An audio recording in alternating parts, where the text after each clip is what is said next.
सिया ऐसी ऐसी मेरी लाल तुद बिन कौन करे। अकालगढ़ पाकिस्तान बनने से पहले की बात है। करीब 80-84 साल लगभग मेरे हजूर जी वहाँ पाकिस्तान में आए हुए थे। दूर दूर से बहुत संगत भी आई हुई थी। ग्रंथ साहब का पाठ हो रहा था। पत्ता भी गिरे तो शोर हो जाए, इतनी शांति कि सब संगत दर्शनों के साथ हजूर जी के प्रवचन और ग्रंथ साहब का पाठ सुन रहे थे। कुछ समय बाद कई मर्द और औरतें भी आईं और आकर चुपचाप बैठ गई। हजूर जी ने इशारे से पाठ रुकवाया। हजूर जी फरमाते हैं, एक सवाल लेकर कोई जनानी आई है, आगे आओ। कोई भी आगे नहीं आया। फिर फरमान हुआ, भाई ग्रंथ साहब का पाठ रुकवाकर उसका सवाल निकाला है, जल्दी से आगे आओ। फिर भी कोई आगे नहीं आया। अब की बार जोश में आवाज़ लगाई, जो जाटनी आई है गांव से, आगे आओ। उसके चेहरे पर दाग है चेचक के, बड़ी परेशान है, सारी निशानी दे दी। अब तो छिपना मुश्किल था। धीरे धीरे सोचती हुई वो आगे आ गई कि जैसे सुना था वैसा ही पाया है। अंतर की बात तो पकड़ लेते हैं। अब इतनी समर्थ है तो मेरी मुश्किल भी दूर करेंगे। आगे आ गई। सारी निशानियां बाकी संगत ने देख ली। इसके भाग्य बड़े जाग गए हैं। हजूर जी ने पाठ रुकवा कर इसका मसला निकाला है। हजूर जी कहते हैं, बेटा जल्दी से बोल, तू क्या चाहती है। वो चुप रही, लेकिन अब चुप रहने का समय नहीं था। उस जाटनी ने अपनी 2 उंगली उठाई।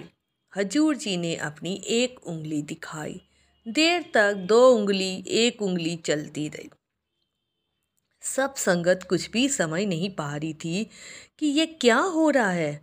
इधर अब ये जाटनी सोच रही है कि सर्वशक्तिमान खुश हो रहे हैं, अगर आज भी चुप रही तो ये मुश्किलें सारी जिंदगी दूर नहीं होंगी। कहने लगी, हजूर जी मेरे पति और भाई के हाथों कत्ल हो गया है, सिपाही पकड़ कर ले गए हैं। सब कहते हैं कि फांसी होनी चाहिए, बस थोड़े समय का फ़र्क है, इधर या उधर। कोई दूसरा रास्ता नज़र नहीं आता। बड़ी दूर से चलकर आपका बड़ा नाम सुनकर आई हूँ। भाई मेरा इकलौता है।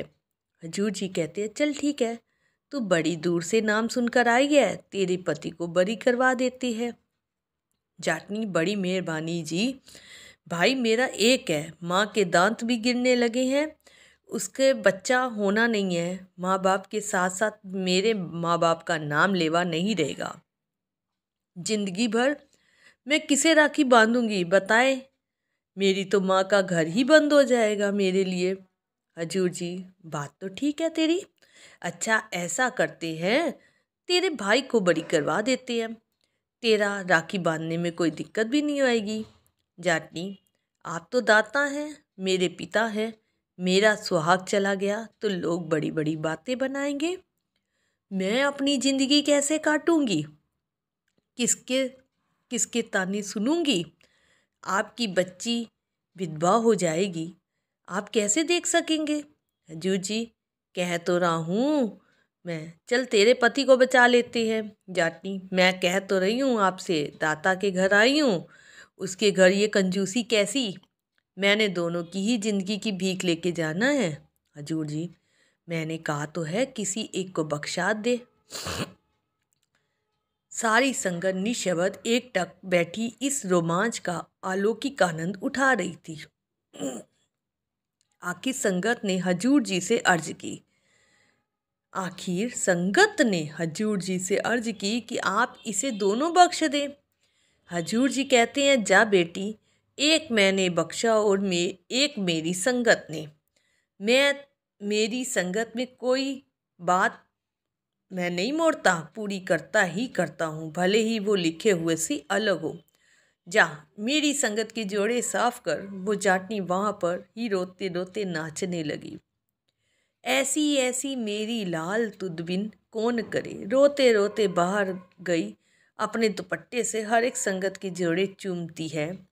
फिर दुपट्टे से साफ किए जा रही थी और मुंह से यही बोले जा रही थी, ऐसी ऐसी मेरी लाल तुद बिन कौन करे। संगत जी, इस तरह बाबा दलीप सिंह जी ने अपनी संगत की अर्जी से बख्श दिया। संगत जी, साखी सुनाने में कोई गलती हो तो माफ़ कीजिएगा। सिया राम।